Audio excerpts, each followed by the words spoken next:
জাতীয় সঙ্গীতের আগে গাইতে হবে জাতীয় স্তোত্র। জনগণ মনর আগে এবার বন্দে মাতরম, কেন্দ্রের নয়া নির্দেশ।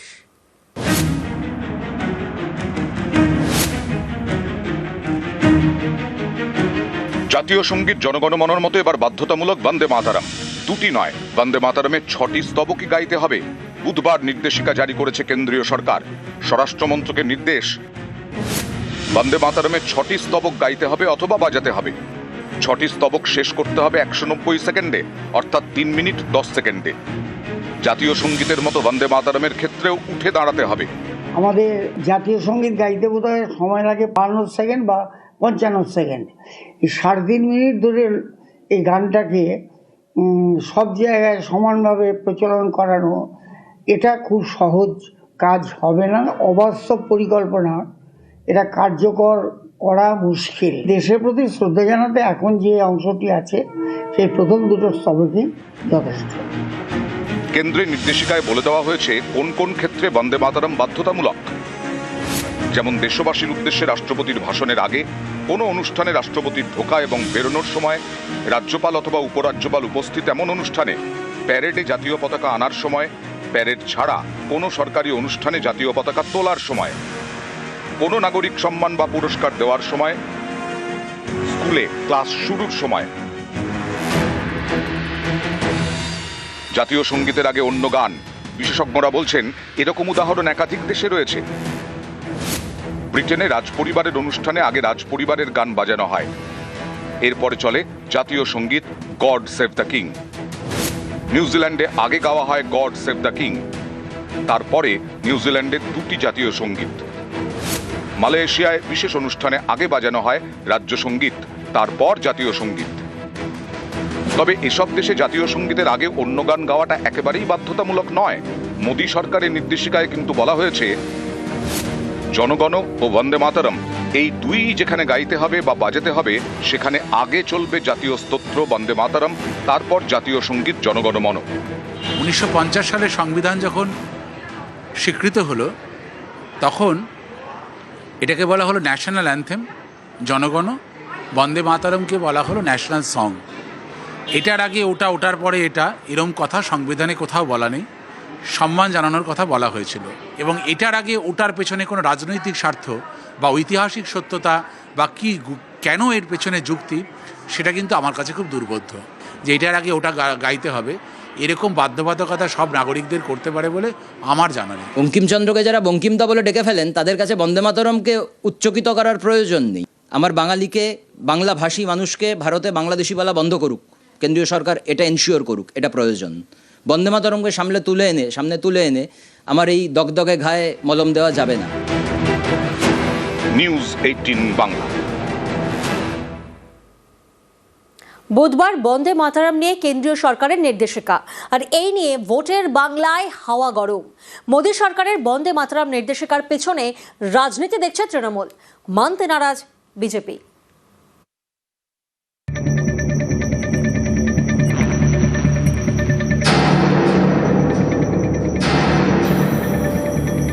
বাঙালি আবেগ উস্কানোর চেষ্টা করা হয়, এখানেও বাঙালি সেন্টিমেন্ট, বঙ্কিমচন্দ্র, স্বাধীনতা সংগ্রাম, এইসব ইমোশনকে ভোটের স্বার্থে ব্যবহার করছে। যে মন্ত্রকে বুকে নিয়ে লোকে স্বাধীনতার জন্য লড়ে গেল, স্বাধীনতা সংগ্রামীরা হাসতে হাসতে এক হাতে গীতা, কণ্ঠে বন্দে মাতরম, ফাঁসির মঞ্চে প্রাণ দিলেন, সেই মন্ত্রকে বাজাবেন তো অন্যায় কি আছে? এতদিন তো প্রাণ নাকি কাঁদছিল, বাংলার জন্য কিছু হচ্ছে না, বাঙালিকে দেখা হচ্ছে না।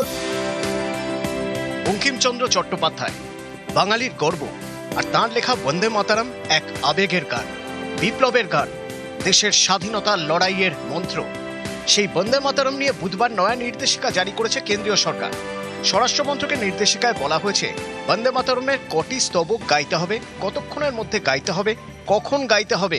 এও বলা হয়েছে জনগণ মন ও বন্দে মাতরম দুই যেখানে গাইতে হবে, সেখানে আগে গাইতে হবে জাতীয় স্তোত্র বন্দে মাতরম, তারপর জাতীয় সঙ্গীত জনগণ মন। ইন্ডিপেন্ডেন্সের অনেক আগে একটি কংগ্রেসের অধিবেশনে রবীন্দ্রনাথ ঠাকুর স্বয়ং সাজেশন দিয়েছিলেন যে শুধু প্রথম স্ট্যান্জাটা ন্যাশনাল সং হিসেবে বিবেচনা করা হোক। মোদীবাবু, অমিত শাহবাবু নিজেদেরকে ভাবে কি রবীন্দ্রনাথ ঠাকুরের সাজেশনকে অস্বীকার করে ওরা ইতিহাসকে পরিবর্তন করার যে চেষ্টা করছে, তো ওরা কি বাজারে দিয়ে দেখছে মানুষ এটা খায় কিনা, মানুষ এটা খাবে না? এটা ওয়েলকাম করছি, কার্যকর হওয়ার দাবি রাখছি, অনুরোধও করছি এবং এটাও বলে রাখছি যে পশ্চিমবঙ্গে এই সরকার কার্যকর করবে না। বাঙালি আবেগ উস্কানোর চেষ্টা করা হয়, এখানেও বাঙালি সেন্টিমেন্ট, বঙ্কিমচন্দ্র, স্বাধীনতা সংগ্রাম, এইসব ইমোশনকে ভোটের স্বার্থে ব্যবহার করছে। ভোটের আগে প্রতি বছরই বাঙালি আবেগ উস্কানোর চেষ্টা করা হয়। গতবার 21-এর ভোটের আগে আমরা দেখেছিলাম জোব্বা আলখাল্লা পরে বড় দাড়ি লাগিয়ে গতবার রবীন্দ্রনাথ সাজতে। এবার বঙ্কিমের অস্ত্রে যারা শান দিতে চাইছেন তারা বঙ্কিমচন্দ্রের নামটাকে ভালো করে উচ্চারণ করুন। রবীন্দ্রনাথের গান বলে যখন বলেন তখন নিশ্চয়ই রবীন্দ্রনাথ মহোদয়ের গান বলে আমরা বলি না। কিন্তু এতদিন কোথায় ছিল? যিনি কিনা এখন দুর্গা মন্দির বানাচ্ছেন, যিনি কিনা এখন মহাকালের মন্দির বানাচ্ছেন, তারা কেন এতদিন বন্দে মাতরমের নিয়ে আন্দোলন করেননি? বন্দে মাতরমকে কলুষিত করা ছাড়া এরা আর কি করেছে? নিউজ 18 বাংলা।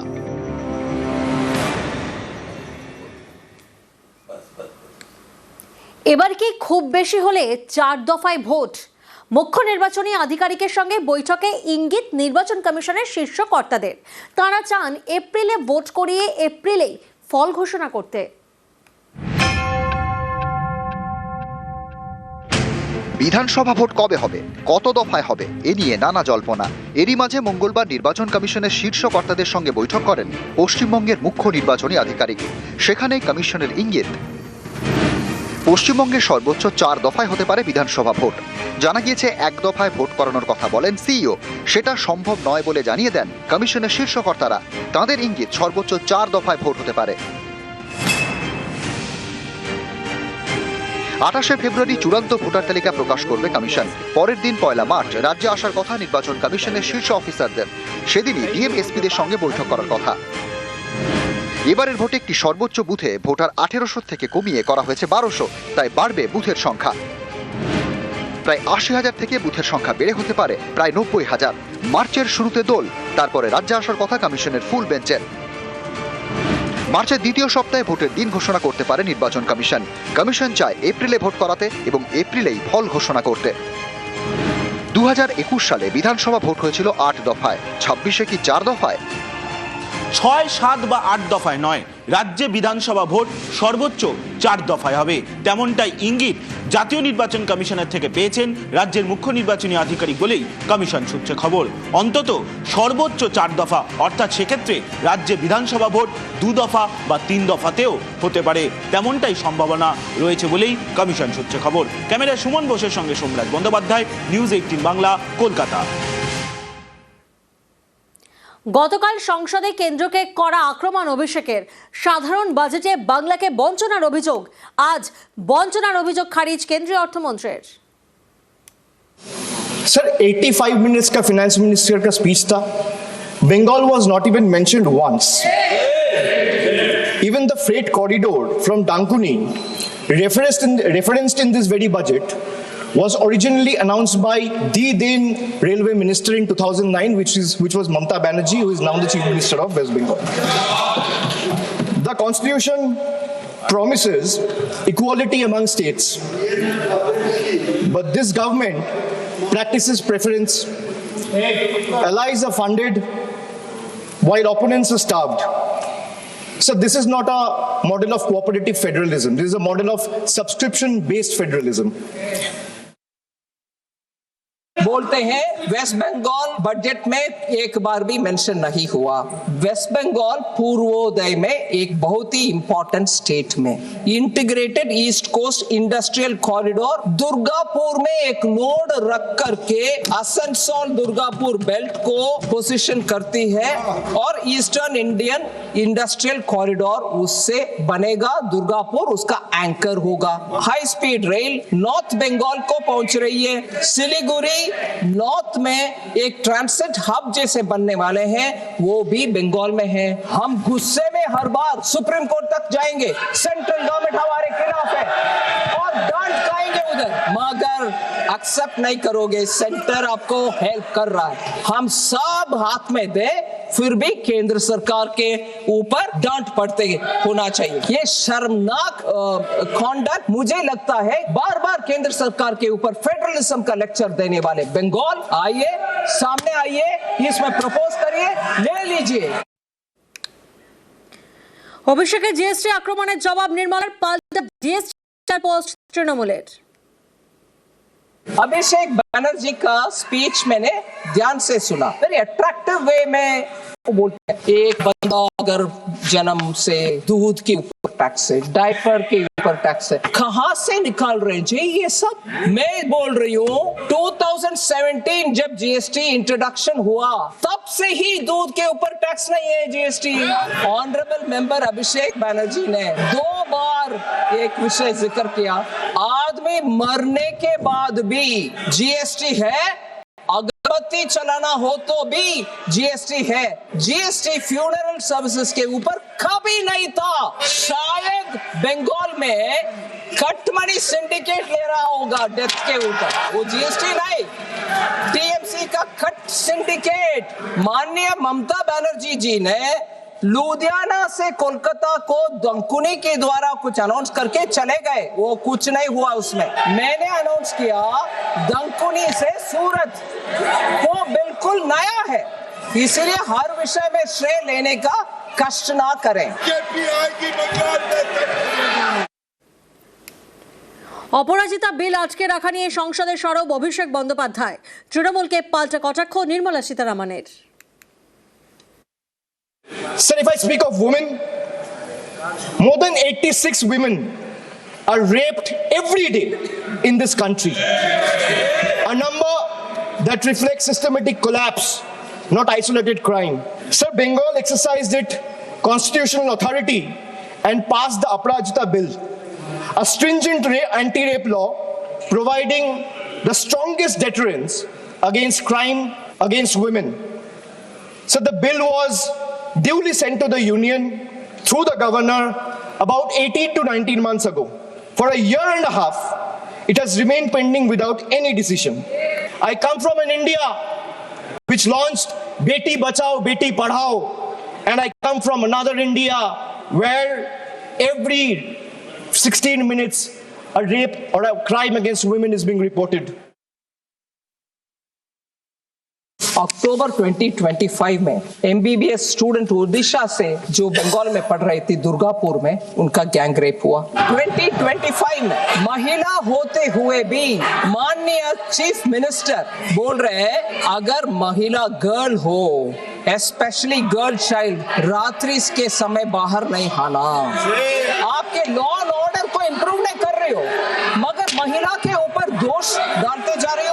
महिला के सुरक्षा के विषय में अभिषेक बनर्जी जी बता रहे हम हमारे स्टेट से कानून बनाया, हमें क्लियरेंस नहीं मिल रहा। स्टेट का हालत ये है और कानून क्लियर नहीं हो रहा, कानून से सब कुछ हो जाएगा। कालीगंज में जून 2025 में बॉम्ब ब्लास्ट में एक बच्ची मारा गया। मेदिनीपुर में टीएमसी लीडर का अरेस्ट हुआ बॉम्ब के वजह से।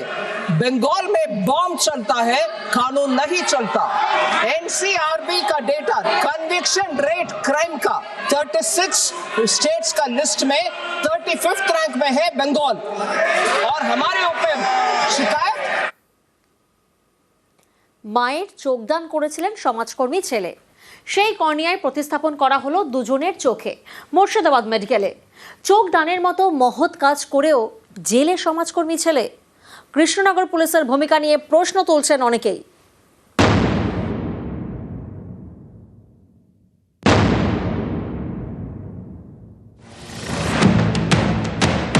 মা চেয়েছিলেন চোখ দান করতে, সেই ইচ্ছে পূরণ করেছেন সমাজকর্মী ছেলে আমির চাঁদ শেখ। মুর্শিদাবাদ মেডিকেলে সেই কর্নিয়া প্রতিস্থাপন করা হয়েছে, পেয়েছেন দুজন।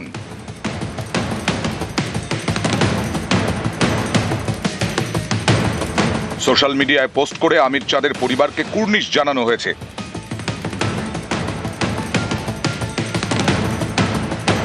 মায়ের চোখ দান করেই গ্রেপ্তার হতে হয়েছে সমাজকর্মী ছেলেকে। চোখদানের মতো মহৎ কাজ ধাক্কা খেয়েছে কুসংস্কারে।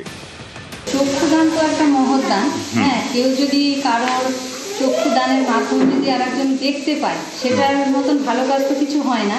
এবার তার বিরুদ্ধে যারা কোনো পদক্ষেপ নিচ্ছে তাদের তো সেটা করা উচিত না। তো এর জন্য আমরা যারা এটার বিরুদ্ধে তাদেরকে ধিক্কার জানাচ্ছি। সব থেকে আশ্চর্যের ব্যাপারে অমিত চাঁদ শেখ যে তার মায়ের যে চক্ষু দান করেছে, সেই চক্ষুটা মুর্শিদাবাদ সরকারি মেডিকেল কলেজ, তারা সেই চোখ গ্রহণ করেছে এবং শুধু তাই নয়, তারা সেটা প্রতিস্থাপনও করেছে এবং সেই মর্মে তারা সার্টিফিকেটও দিয়ে দিয়েছে। তারপরেও মানে লজ্জায় এই সরকারি ব্যবস্থা, এই পুলিশ এবং বিচার ব্যবস্থা তাকে জেলে রাখতে পারে। কৃষ্ণনগরের সেনপুর শ্যামনগর পাড়া, এখানকার বাসিন্দা রাবেয়া বিবি, বয়স 65। তিনি 2024 সালে চোখদানের অঙ্গীকার করেন। গত রবিবার হার্ট অ্যাটাকে মারা যান রাবেয়া। মায়ের ইচ্ছে পূরণ করে চোখদান করেন সমাজকর্মী ছেলে আমির চাঁদ শেখ। অঙ্গদান করা নিয়ে স্থানীয়দের অনেকের মনেই কুসংস্কার, সেখান থেকেই বিতর্ক। আমির চাঁদের প্রতিবেশীরা কোতোয়ালি থানার দ্বারস্থ হন, অভিযোগ করেন মৃতের অঙ্গ নাকি বিক্রি করা হয়েছে। চোখ দান মহৎ কাজ এবং গণতান্ত্রিক অধিকার, তা সত্ত্বেও আমির চাঁদ ও তার পরিবারের 5 জনকে গ্রেফতার করে পুলিশ। কিছু স্বার্থান্বেষী হয়তো লোক একটা জিগির তুলে দিল যে এর মধ্যে দিয়ে অঙ্গ কেনাবেচার ঘটনা ঘটছে, পুলিশ তৎপর হয়ে গেল, একটা মহান কাজকে বিব্রত করে একটা গণ আন্দোলনকে আঘাত করা হয়ে গেল, তাদেরকে জেলে ভরে দিল। অনেকেরই মত, এই ঘটনায় পুলিশ অতি সক্রিয়তা দেখিয়েছে। তাদের প্রশ্ন, কোথাও বাল্যবিবাহ হলে তখন পুলিশ কি করবে? স্থানীয়রা যদি উত্তেজনা তৈরি করে বাল্যবিবাহের পক্ষে দাঁড়ান, তাহলে কি আইন শৃঙ্খলার কথা মাথায় রেখে পুলিশ বাল্যবিবাহ আটকাবে না? অঙ্গদান নিয়ে সচেতনতা বৃদ্ধির বদলে কেন গ্রেফতারির পথে হাঁটতে হলো? যারা এই কর্নিয়া দানের ক্ষেত্রে আমিরকে আজকে আমিরের নামে এফআইআর করে, মিথ্যে এফআইআর করে তাকে জেলে পাঠালো, কিন্তু তাদের কখনো কর্নিয়ার দরকার হতে পারে, তাদের রক্ত দরকার হতে পারে। এই রকম আমিরদের মতোই মানুষেরা কিন্তু কর্নিয়া দান করেন বলেই আজকে মানুষের অন্ধত্ব কাটার যে জায়গাটা তৈরি হয়েছে। মৃতের ছেলে সহ 5 জনকে অবিলম্বে মুক্তি দিতে হবে, এই দাবিতে সরব বিভিন্ন স্বেচ্ছাসেবী সংগঠন। বুধবার কলেজ স্ট্রিটে পথে নামে এপিডিআর।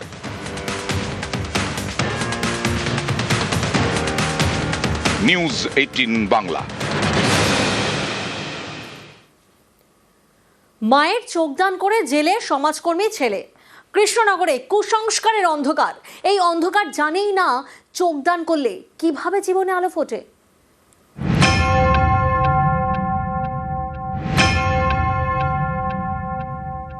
আমি ছোটোবেলা থেকে দেখতে পেতাম না এবং আমার চিকিৎসা চলছিল। আমি কয়েক বছর আগে মেডিকেল কলেজে যোগাযোগ করি এবং কোনো একটি স্বেচ্ছাসেবী সংগঠনের মাধ্যমে তারা আমার কাছে যোগাযোগ করে এবং আমার চোখের কর্নিয়ার গ্রাফটিং করানোর জন্য বলে এবং আমি কর্নিয়া পাই। আমি মনে করব যে কর্নিয়া দান করা খুবই একটা মহৎ কাজ এবং আমার মতো যারা আছেন তারা প্রত্যেকে আবার নতুন করে দৃষ্টিশক্তি ফিরে পাবে। চোখের আলোয় দেখা, চোখ ফোটে জীবনে আলো ফোটে। চোখ না থাকলে সামনে সবকিছু অন্ধকার। যেমনটা ছিল এই ব্যক্তির, একসময় ছিলেন দৃষ্টিহীন, এখন 2 চোখ ভরে দেখেন। কারণ কেউ একজন চোখ দান করেছিলেন, সেই কর্নিয়া তিনি পেয়েছেন। অন্যের চোখ তার চোখ খুলে দিয়েছে, তার জীবন পাল্টে দিয়েছে। অন্ধকার জীবনে ফুটেছে আলো। এই ব্যক্তি হয়তো সবচেয়ে ভালো বোঝেন চোখ দান কতটা মহৎ কাজ। আমি ছোটোবেলা থেকে দেখতে পেতাম না এবং আমার চিকিৎসা চলছিল। আমি কয়েক বছর আগে মেডিকেল কলেজে যোগাযোগ করি এবং কোনো একটি স্বেচ্ছাসেবী সংগঠনের মাধ্যমে তারা আমার কাছে যোগাযোগ করে এবং আমার চোখের কর্নিয়ার গ্রাফটিং করানোর জন্য বলে এবং আমি কর্নিয়া পাই। আমি মনে করব যে কর্নিয়া দান করা খুবই একটা মহৎ কাজ এবং আমার মতো যারা আছেন তারা প্রত্যেকে আবার নতুন করে দৃষ্টিশক্তি ফিরে পাবে। কেউ চোখ দান না করলে অন্য কেউ তা পাবেন কিভাবে? কর্নিয়া তো আর তৈরি করা যায় না। একজনের কর্নিয়া নিয়ে আর একজনের চোখে প্রতিস্থাপনই করতে হবে, তাহলেই ম্যাজিক। দৃষ্টিহীনের চোখের সামনে জমে থাকা কালো মুছে গিয়ে ফুটবে আলো। তাই চোখদান একটা বড় কাজ। এ নিয়ে যত সচেতনতা বাড়ানো যায় ততই ভালো। কিন্তু কৃষ্ণনগরে দেখা গেল কুসংস্কারের অন্ধকার। যিনি মায়ের চোখ দান করলেন তাকেই গ্রেপ্তার করলো পুলিশ। এটা কি চোখদানের মতো মহৎ কাজে বড় ধাক্কা নয়? প্রশ্ন অনেকেরই। কর্নিয়া দান করা খুবই একটা মহৎ কাজ এবং আমার মতো যারা আছেন তারা প্রত্যেকে আবার নতুন করে দৃষ্টিশক্তি ফিরে পাবে। নিউজ 18 বাংলা।